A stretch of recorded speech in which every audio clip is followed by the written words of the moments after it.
আসুন আপনাকে একটা প্রশ্ন করছি, সোনা আর লোহার মধ্যে তফাৎ কি? এবার বেশিরভাগ লোকের উত্তর এটাই হবে যে সোনা বহুমূল্য, সোনার মূল্য লোহার থেকে অনেক বেশি।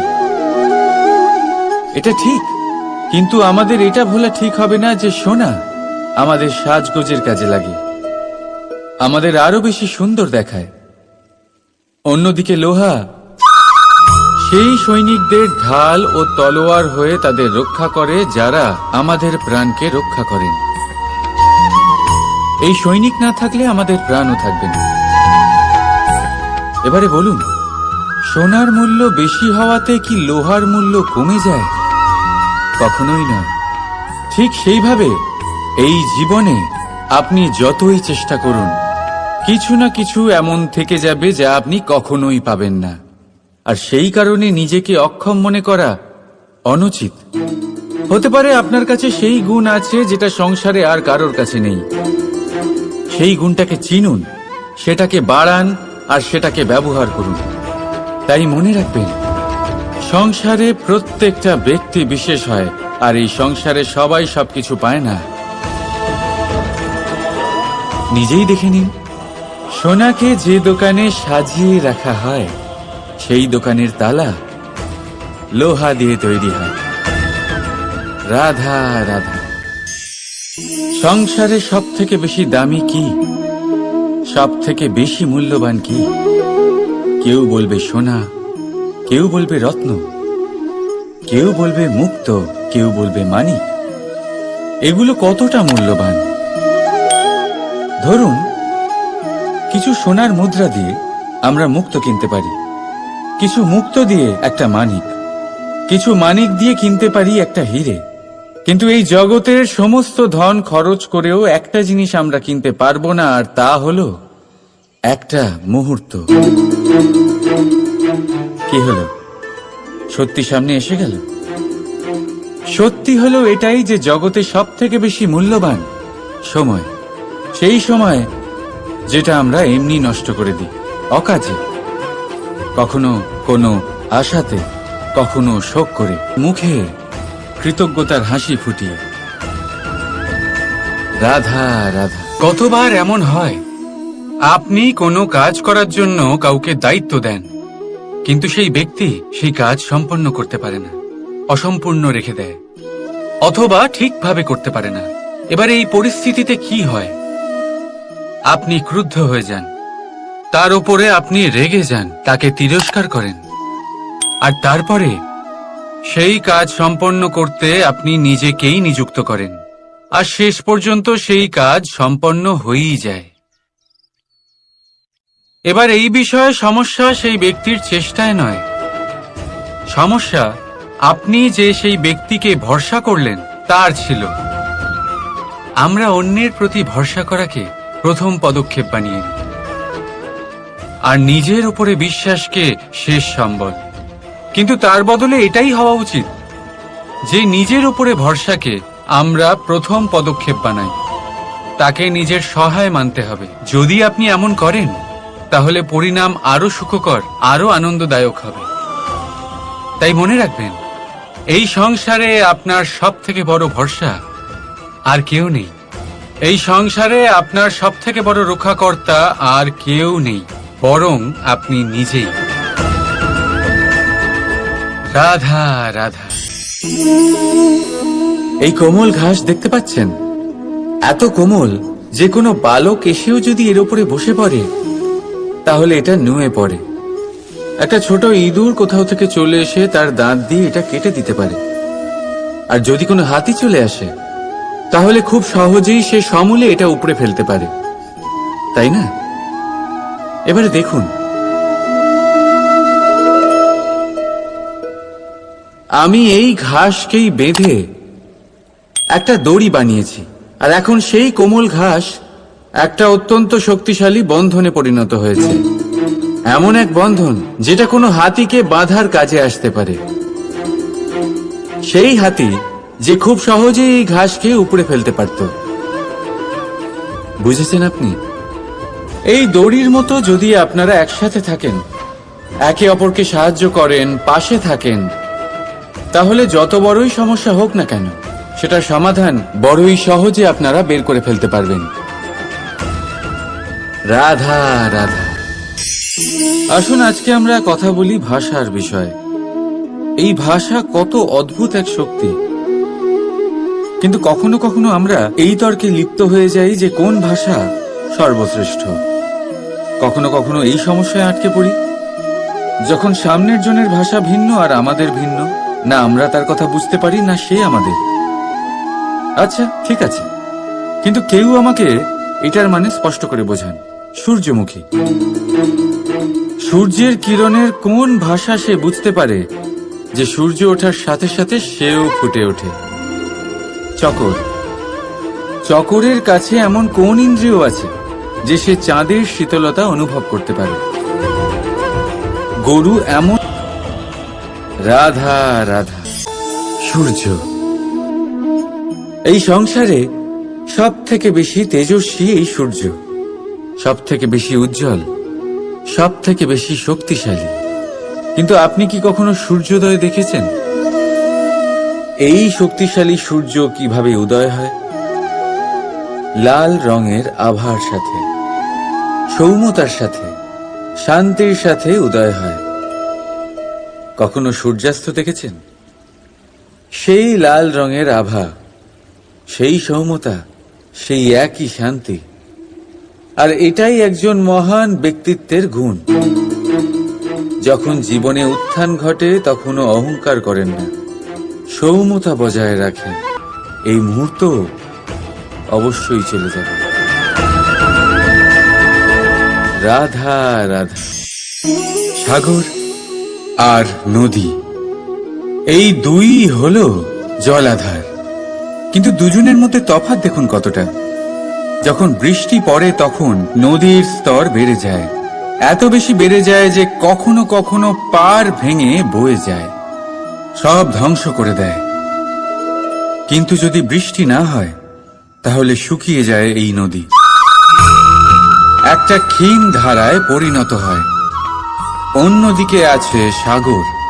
এবার সাগরকে দেখুন, যদি নদী এসে সাগরের সাথে মিশেও যায় তাহলেও সাগরের স্তর বেড়ে ওঠে না। সূর্যের তাপ যতই বেড়ে যাক না কেন, সেই তাপের কারণে সাগরের স্তর কমে যায় না, শান্ত হয়ে থাকে, সবেতে সামঞ্জস্য রাখে। আর সেই জন্যই তো এত বিশাল, এত মহান হয় এই সাগর। যদিও আপনিও মহান হতে চান, নিজের ব্যক্তিত্বকে বিশাল বানাতে চান, তাহলে মনে রাখুন আপনাকে সাগরের মতো হতে হবে। শান্ত চিত্তে থাকুন, সবকিছু সমান রাখুন। যদি জীবনে কিছু বেশি সুখ চলে আসে তাহলে নিজের বোধ বুদ্ধি হারাবেন না। যদি জীবনে দুঃখ আসে, কষ্ট আসে, তাহলে আপনার দৃঢ়তা, আপনার লক্ষ্য আর আপনার শক্তিকে ভুলবেন না। কারণ এই শ্রেষ্ঠত্ব ব্যক্তির আচরণ মানা হয়। রাধা রাধা।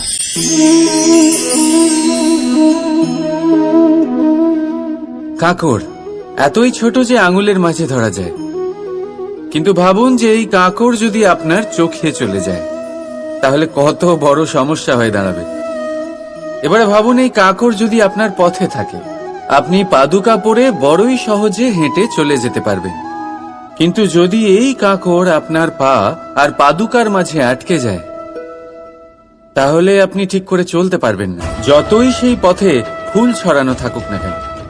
তার মানে আপনি বাইরের সমস্যা এবং প্রতিকূলতার সাথে লড়তে পারবেন, ভেতরের নয়। ভেতরের সমস্যার সাথে লড়াই করা ভীষণ কঠিন। সেই জন্য সবার আগে ভেতর থেকে আপনি শক্তিশালী হয়ে উঠুন, ভেতর থেকে পরিপূর্ণ হয়ে উঠুন। তবেই আপনি সংসারের সমস্ত সমস্যার সাথে লড়াই করতে পারবেন, আপনি বিজয়ীও হতে পারবেন। রাধা রাধা। এই সংসারকে আপনি কেমন করে জানবেন, কেমন করে বুঝবেন? এবার আপনার উত্তর বড়ই সহজ হবে, সংসারকে নিজে চোখে দেখে। এটা অবশ্যই উচিত। এবারে দেখুন না, আমরা নিজে চোখে এই সংসারকে দেখি, একে চিনি, তারপরে আমরা বুঝতে পারি। কিন্তু আমরা এটা খেয়াল করতে পারি না যে সমস্ত সংসারকে দেখছে যে চোখ, তা কতটা ছোট হয়, তাই না? একা একজোড়া চোখ আমাদের সমস্ত সংসারকে দেখায়। তাহলে ভেবে দেখুন আপনার কাছে আর কি কি আছে। দুটি চোখ আছে, দুটি কান আছে, বলার ক্ষমতা আছে যা দিয়ে আপনি শব্দ নির্মাণ করতে পারেন, শব্দ যা দিয়ে আপনি ব্রহ্ম বানাতে পারেন। দুই হাত আছে, যদি সে চায় তাহলে পাতাল খুঁড়ে সে জল নিয়ে আসতে পারে। দুটি পা আছে, যদি সে চায় তাহলে সংসারে যত বড়ই পর্বত হোক না কেন তাকে পার করতে পারে। একটা হৃদয় আছে যে প্রেমের বন্ধনে সবাইকে বেঁধে রাখে। একটা মন আছে যে প্রকাশের থেকেও বেশি তীব্র গতিতে চলে। এক মস্তিষ্ক আছে যে যত বড়ই সমস্যা হোক না কেন সমাধান বের করে ফেলে। এবারে ভেবে দেখুন আপনার কাছে কি কি নেই। বোঝার চেষ্টা করুন আপনি কতটা ধনবান। এই সংসারে সেই ব্যক্তি সুখী নন যার কাছে ধন আছে। সুখী সেই যে ধনের সদ্ব্যবহার করে। ঠিক তেমনই আপনার ধন হলো আপনার এই শরীরের ক্ষমতা। এই শরীরের ক্ষমতাগুলিকে ব্যবহার করে ধনাত্মক দৃষ্টিভঙ্গিতে সবকিছু দেখুন। এই সংসারকে বুঝুন, নিজেকে বুঝুন। এই সুখ চাইলেও আপনার থেকে দূরে থাকতে পারবে না। রাধা রাধা। এই সংসারে সব থেকে বড় রোগ কোনটা? কেউ বলবে খিদে, কেউ বলবে বার্ধক্য, কেউ বলবে জ্বর আদি ইত্যাদি। আমরা সব সময় চেষ্টা করি যে আমরা এই সব রোগ থেকে দূরে থাকি। সময় মতো আমরা চিকিৎসকের সাথে দেখা করি। অনেক চেষ্টা করি যাতে এই রোগ আমাদের আশেপাশেও না ঘোরাফেরা করতে পারে। কিন্তু জগতের সব থেকে বড় রোগ সব সময় আমাদের সাথেই থাকে। আর এই রোগের করে আপনার শক্তিকে, আপনার আত্মবিশ্বাসকে, আপনার হ্যাঁ, যেটা হয়ে গেছে সেটা সমীক্ষা অবশ্যই করুন। তা থেকে শিখুন অবশ্যই, জীবনে অগ্রসর হন। আর এখনকার জন্য নির্ভয় হয়ে আমার সাথে ভালোবেসে বলুন রাধা রাধা। জীবনে আমরা সবাই, এই সংসারে প্রত্যেকেই শুধুমাত্র ওপরে উঠতে চায়। এমন কেউ নেই যে নিচে পড়তে চায়। কিন্তু আপনাকে যদি সত্যের সাথে পরিচয় করাই তাহলে নিচে পড়া অত্যন্ত আবশ্যক। যখন আপনি নিচে পড়েন তখন সর্বপ্রথম আপনার মনে পড়ে ওপরে যখন ছিলেন সেই স্থান, সেই সময় এবং তার গুরুত্ব কি ছিল। তার থেকেও বড় শিক্ষা, আপনার যখন পতন ঘটে তখন আপনি বুঝতে পারেন আপনার আপন কে আর আপনার পর কে। কোনো ভয় পাবেন না, এটা আপনাকে জীবনের খুব বড় এক শিক্ষা দিয়ে যায়। রাধা রাধা। ব্যক্তি কখন সফল হয়, কখন অসফল, কখন ক্ষতি হয়, কখন লাভ, কখন জয় হয়, কখন পরাজয়, এসব কিসের উপরে নির্ভরশীল? বেশিরভাগ লোকেই বলবেন পরিস্থিতির ওপর। আর সেটা ঠিকও। যদি বাইরে বর্ষার পরিবেশ থাকে তবে সেখানে বস্ত্র কিভাবে শুকোতে পারে? যদি ঝড়ের পরিবেশ থাকে তাহলে নৌকা কিভাবে পার করানো যেতে পারে? কিন্তু যদি আমি আপনাকে আসল সত্যি বলি, তাহলে অসফলতার কারণ পরিস্থিতি নয়, সেই পরিস্থিতিকে স্বীকার করে নেওয়া। প্রত্যেকের জীবনে এরকম সময়ে অবশ্যই আসে যখন আমরা চাইলেও পরিস্থিতিকে পাল্টাতে পারি না। পরিস্থিতিকে পাল্টানো অসম্ভব হয়ে ওঠে। এরকম সময়ে একটাই উপায় আছে, পরিস্থিতিকে নয়, মনস্থিতিকে বদলান। আর দেখবেন সবকিছু ভালো হবে। কারণ এই মনস্থিতি আপনার জীবনের সব থেকে বড় সম্বল, সব থেকে বড় সাথী। দেখুন, অপবাদ, অসফলতা প্রত্যেকের জীবনের একটা অংশ অবশ্যই। কিন্তু আপনাকে নিরন্তর চেষ্টা করে যেতে হবে, পুনরায় ঘুরে দাঁড়িয়ে এগিয়ে যেতে হবে, তবেই সফলতা আসবে। যদি এতই সহজ হতো সফল হওয়া তাহলে সবাই সফল হতো, তাই তো? রাধা রাধা। বন্ধুত্ব, সংসারের সব থেকে বড় সম্পর্ক এই বন্ধুত্ব। জীবনে মা, বাবা, ভাই, বোন এইসব সম্পর্ক আমরা বাঁচতে পারি না, কারণ এগুলি আমরা জন্মের সাথেই পাই। কিন্তু বন্ধুত্ব একটাই এমন সম্পর্ক যেটা আমরা বাছাই করতে পারি, যা আমরা বানাই, যা আমরা এগিয়ে নিয়ে যাই। তাই এই বন্ধুত্ব নিয়ে গর্ব করুন। যাকে আপনি বন্ধু বেছেছেন তাকে নিয়ে গর্ব করুন। যদি আপনারা দুজনে একসাথে থাকেন তাহলে সেটা নিয়ে গর্ব করুন। যদি আপনার বন্ধু জীবনে এগিয়ে যায়, সফলতা পায়, তাহলে গর্ব করে বলুন, এই সফল মানুষটি আমার বন্ধু। যদি আপনার বন্ধু, তাহলে আসুন আর আমার সাথে ভালোবেসে বলুন, রাধা রাধা। আমরা সকলে পরিশ্রম করি আর তার ফলও আমরা ভোগ করি, কিন্তু অনেক সময় এরকম হয় যে পরিশ্রম আমরা করি কিন্তু বাহবা অন্য কেউ পেয়ে যায় বা অন্য কেউ নিয়ে যায়। এবার এই সময় আমরা নিরাশ হয়ে পড়ি, হতাশ হয়ে পড়ি, তারপর কাজে আমাদের একটুও মন বসে না। আমরা আমাদের পূর্ণ যোগদান করা বন্ধই করে দিই। চিন্তা করতে থাকি যে পুনরায় যদি এরকম পরিশ্রম করি আর পুনরায় সেই পরিশ্রমের বাহবা অন্য কেউ নিয়ে যায়, তাহলে সেই পরিশ্রম করেই বা কি লাভ? আর তার পরিণাম, এই সংসার আপনাকে নিকৃষ্ট মনে করতে শুরু করে। এবার আপনি জিজ্ঞেস করবেন, এরকম সময় কি করা উচিত? আপনাকে একটা কথা বলে রাখি, যে যদি আপনি এই নিয়ে চিন্তাই না করেন যে আপনার রাধা রাধা, দেখতে গেলে এই সংসার বড়ই সুন্দর, কিন্তু আসল সত্যি এটাই যে সংসারে সবকিছু নশ্বর। যেটা কাল ছিল তা আজ নেই, যা আজ আছে তা কাল ছিল না, আর যা আজ আছে তা কালও থাকবে না। প্রত্যেক মানুষকেই যথাসময়ে কালের কাছে মাথা নত করতে হয়। এই রূপের বিনাশ করে বার্ধক্য, প্রাণের বিনাশ করে মৃত্যু, আলস্য, ঈর্ষা ধর্মের বিনাশ করে, আর ক্রোধ বিনাশ করে সম্পর্কের। কিন্তু এরকম একটা অনুভূতি আছে, রাধা রাধা। ভেবে দেখতে গেলে দুধকে জলের থেকে বেশি ভালো মনে করা হয়, আর সেই জন্য দুধের মূল্য জলের থেকে অনেক বেশি হয়। এবার যদি এই দুধ দিয়েই দই বানানো হয়, তাহলে এর আয়ু আরো কিছুদিন বেড়ে যায় এবং এর মূল্য আরো কয়েক মুদ্রা বেশি। এবার যদি এই দই থেকে মাখন বানানো হয়, তাহলে তার আয়ু আরো কয়েক সপ্তাহ বেড়ে যায় আর তার মূল্য আরো কিছু মুদ্রা বেশি। এবার এই মাখন থেকে যদি ঘি তৈরি করেন, তবে এর আয়ু অনেক বছর বৃদ্ধি পায় এবং এর মূল্য মাখনের থেকে আরো কয়েক মুদ্রা বেশি। এবার এই সব কিছুর মূলে দুধই আছে, কিন্তু এদের সকলের আয়ুতে, এদের মূল্যে এত তফাৎ কেন?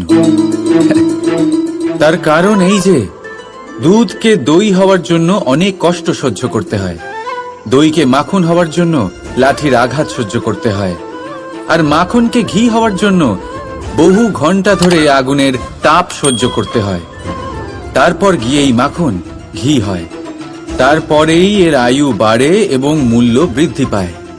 এবার আমরা মানুষেরাও সবাই সমান, দুধের মতো। কিন্তু মহান সেই হয় যে কঠিন পরিস্থিতির মুখোমুখি হয়, যে বিপদের মোকাবিলা করে, যে এই প্রতিযোগিতাগুলোয় সফল হয়। এই সব করলে তবেই জীবনে অগ্রসর হতে পারবে, তবেই জীবনে আপনার যশের আয়ু বৃদ্ধি পাবে, আর তখনই এই সংসার আপনাকে মহান মনে করবে। রাধা রাধা। এই পাথর দেখতে পাচ্ছেন আপনি? কত গোল, কতটা চকচকে। বাচ্চাদের অনেক সময় এটা নিয়ে খেলতে ভালো লাগে, আর কেনই বা লাগবে না? কতটা সুন্দর আর মসৃণ এটা। কিন্তু আপনি কি কখনো ভেবে দেখেছেন এই পাথর আগে কি ছিল? কোনো বিশাল আকার পর্বত, কোনো বিশাল আকার পাথরের একটা বড় ভেঙে যাওয়া অংশ বিশেষ, যেটা কোনোভাবে নদীতে পড়ে নদীর ধারার সাথে বইতে থাকলো, মাটির সাথে ঘর্ষণ হলো, বালির কণার সাথে ঘর্ষণ হতে থাকলো, আর তারপর ধীরে ধীরে এই আকার পেল। এবার আমরাও এই পাথরের মতোই তাই মনে রাখবেন, আপনার ব্যক্তিত্ব, আপনার এই স্বরূপ ঈশ্বরের দেওয়া কখনোই নয়। হ্যাঁ, প্রকৃতি অবশ্যই আপনাকে জন্ম দিয়েছেন, কিন্তু আপনি নিজে নিজের ব্যক্তিত্বের রচয়িতা। আর আপনি তা রচনা করেন কঠিন পরিস্থিতির মুখোমুখি হয়ে, সংকটের ধারা পার করে। তাই আপনিও এই পাথরের মতো নিরন্তর চেষ্টা করতে থাকুন, নিজের অস্তিত্ব বজায় রাখুন, এই অস্তিত্বকে মহান করতে থাকুন। আর আমার সাথে ভালোবেসে বলুন, রাধা রাধা। বর্ষাকালে যখন ভয়ানক বৃষ্টি হয়, তীব্র গতিতে যখন হাওয়া চলে, তখন আপনি নিশ্চয়ই দেখেছেন যে পাখিরা, যাদের বাসা মাঝে মাঝে ভেঙে পড়ে, নষ্ট হয়ে যায়। কিন্তু আপনি কি কখনো সেই পাখিদের বিলাপ করতে দেখেছেন? কখনো নয়। যখনই সেই বৃষ্টি থেমে যায়, তারা আবার একটু একটু করে খড়কুটো জোগাড় করে তাদের বাসা বানিয়ে ফেলে, নিজের সংসার সেই রকমই বানিয়ে দেয় যেমন আগে ছিল। এমন কেন? কারণ এই ঝড়ের তাণ্ডবের সাথে সেই পাখিদের কোনো বোঝাপড়া করারই নেই। তারা শুধু সেটাই করতে থাকে যেটা তাদের হাতে আছে, আর এটাই হলো সুখী জীবনের মূল মন্ত্র। যেটা আপনার হাতে নেই, তা নিয়ে বিলাপ করে আপনার কোনো লাভ হবে না। মনোসংযোগ তাতেই করুন যা আপনার হাতে রয়েছে। যা বদলে গেছে তাকে আপনি আবার বদলাতে পারবেন না, কিন্তু যা আপনি বদলাতে পারবেন তাতে মনোসংযোগ করুন। এই জীবনে একটু ধনাত্মক হয়ে উঠুন, দেখবেন সব শুভ হবে। রাধা রাধা। ছোটবেলায় একটা জিনিস আমি কখনো বুঝে উঠতে পারিনি। আমি সবসময় আশ্চর্য হয়ে থাকতাম যে এটা কি করে সম্ভব হতে পারে। ব্যাপারটা ছিল এরকম, আমি আমাদের গোয়াল ঘরে দেখতাম ভিন্ন ভিন্ন রং রূপের গাভী। কারোর রং কালো তো কারোর রং সাদা, কেউ খয়েরি তো কারোর রং বাদামি। এবার আমি দেখতাম কারোর কারোর শিং বড় তো কারোর এত ছোট যে দেখাই যায় না। কোনো গাভী আকারে ছোট ছিল তো কেউ একটু বড়। কিন্তু যখন সেই সব গাভী দুধ দিত, তখন আমি দেখতাম সেই সব দুধ সমান, রং সমান, স্বাদ সমান, গুণও সমান, আর সমান পুষ্টিও। এবার আমি এটা বুঝতে পারতাম না। আমার দৃষ্টিতে তো সমস্ত গাভী আলাদা আলাদা ছিল। আমি ভাবলাম আমি মাকে জিজ্ঞেস করি। মাকে জিজ্ঞেস করলাম। মা আমাকে বললেন, কানাই, রং রূপ পাল্টালেও গাভীদের বাস্তবিকতা তো পাল্টায় না। গাভী তো গাভীই থাকবে। এবার আমি এটা রাধা রাধা। সাগর কত বিশাল হয় এই সাগর! কি না করতে পারে এই সাগর! এক মুহূর্তের মধ্যে সব ধ্বংস করে দিতে পারে, প্রলয় ডেকে আনতে পারে, সংসার মুছে ফেলতে পারে। এই সাগর জীবন জ্যোতি নিভিয়ে দিতে পারে। কিন্তু এই সাগর যা মেটাতে পারে না, তা হলো একজন তৃষ্ণার্তের তৃষ্ণা। অন্যদিকে এই ঘোড়া, যা এতটাই ছোট যে গোপিনীরা একসঙ্গে অনেকগুলো নিয়ে চলতে পারে, কিন্তু এই ছোট ঘোড়া অনেকের তৃষ্ণা মেটাতে পারে। এবার বলুন, জল সাগরেও আছে, আবার এই ঘোড়াতেও। তাহলে পার্থক্য কোথায়? এখানে পার্থক্য হলো তাদের আচরণের মধ্যে। একজন মাটির মধ্যে মিষ্টি জল ধরে রাখে, তো আরেকজন নিজের নোনা জলের আঘাতে যে কাউকে মাটিতে মিশিয়ে দিতে পারে। আপনি কি হতে চাইবেন? সাগরের নোনা জল হয়ে কারোর আশা চূর্ণ বিচূর্ণ করে দিতে, নাকি মিষ্টি জলের ঘোড়া হয়ে কারোর তৃষ্ণা মেটাতে? সিদ্ধান্ত আপনার। রাধা রাধা। কতবার এমন হয়, আপনি কোনো কাজ করার জন্য কাউকে দায়িত্ব দেন, কিন্তু সেই ব্যক্তি সেই কাজ সম্পন্ন করতে পারে না, অসম্পূর্ণ রেখে দেয়, অথবা ঠিকভাবে করতে পারে না। এবার এই পরিস্থিতিতে কি হয়? আপনি ক্রুদ্ধ হয়ে যান, তার উপরে আপনি রেগে যান, তাকে তিরস্কার করেন, আর তারপরে সেই কাজ সম্পন্ন করতে আপনি নিজেকেই নিযুক্ত করেন, আর শেষ পর্যন্ত সেই কাজ সম্পন্ন হয়েই যায়। এবার এই বিষয়ে সমস্যা সেই ব্যক্তির চেষ্টায় নয়, সমস্যা আপনি যে সেই ব্যক্তিকে ভরসা করলেন তার ছিল। আমরা অন্যের প্রতি ভরসা করাকে প্রথম পদক্ষেপ বানিয়ে নিই, আর নিজের উপরে বিশ্বাসকে শেষ সম্বল।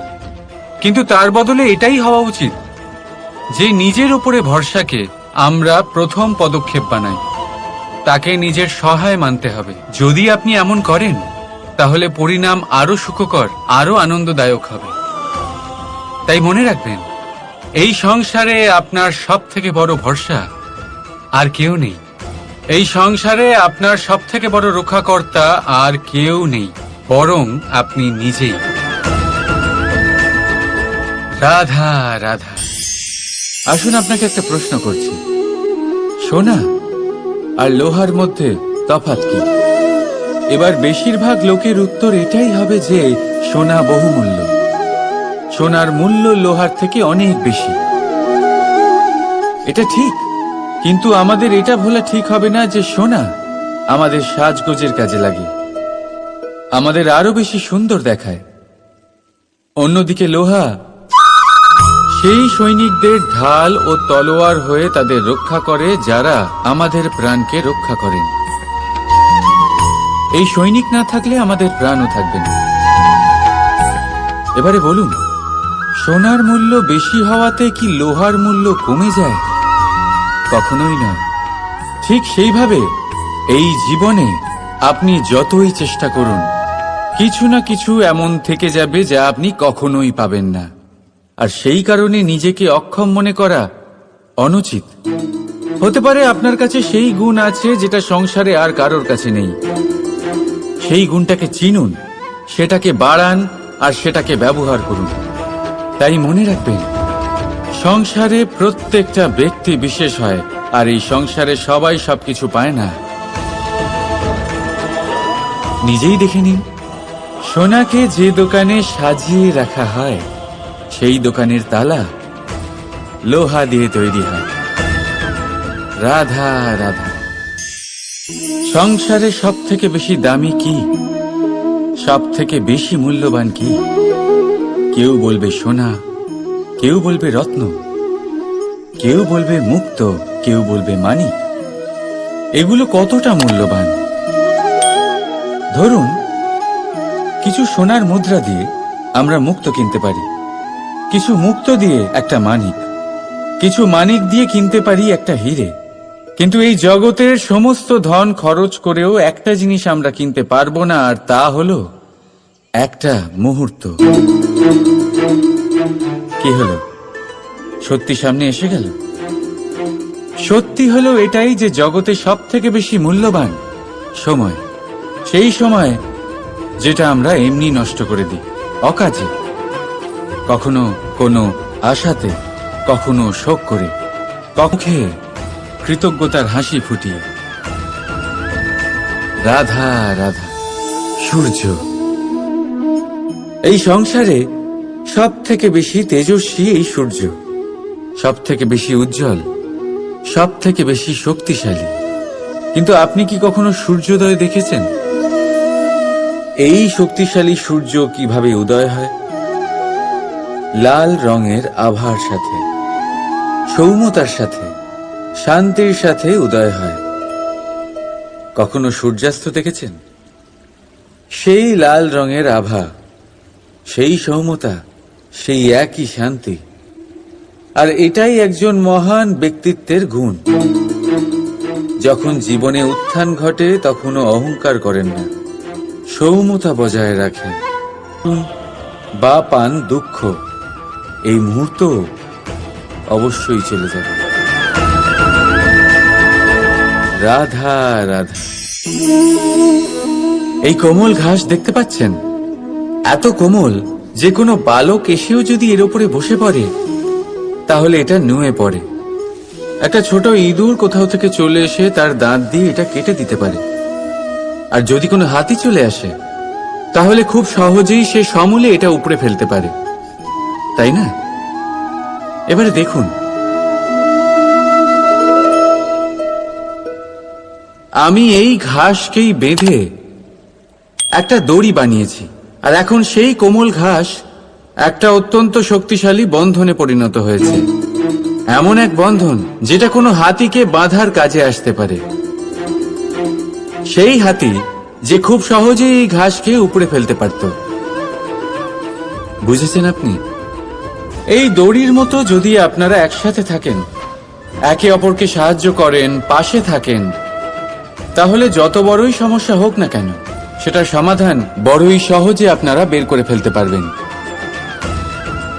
রাধা রাধা। আসুন আজকে আমরা কথা বলি ভাষার বিষয়ে। এই ভাষা কত অদ্ভুত এক শক্তি, কিন্তু কখনো কখনো আমরা এই তর্কে লিপ্ত হয়ে যাই যে কোন ভাষা সর্বশ্রেষ্ঠ। কখনো কখনো এই সমস্যায় আটকে পড়ি যখন সামনের জনের ভাষা ভিন্ন আর আমাদের ভিন্ন, না আমরা তার কথা বুঝতে পারি না সে আমাদের। আচ্ছা ঠিক আছে, কিন্তু কেউ আমাকে এটার মানে স্পষ্ট করে বোঝান। সূর্যমুখী, সূর্যের কিরণের কোন ভাষা সে বুঝতে পারে যে সূর্য ওঠার সাথে সাথে সেও ফুটে ওঠে? চকর, চকরের কাছে এমন কোন ইন্দ্রিয় আছে যে সে চাঁদের শীতলতা অনুভব করতে পারে? গরু এমন কোন সঙ্গীত? রাধা রাধা।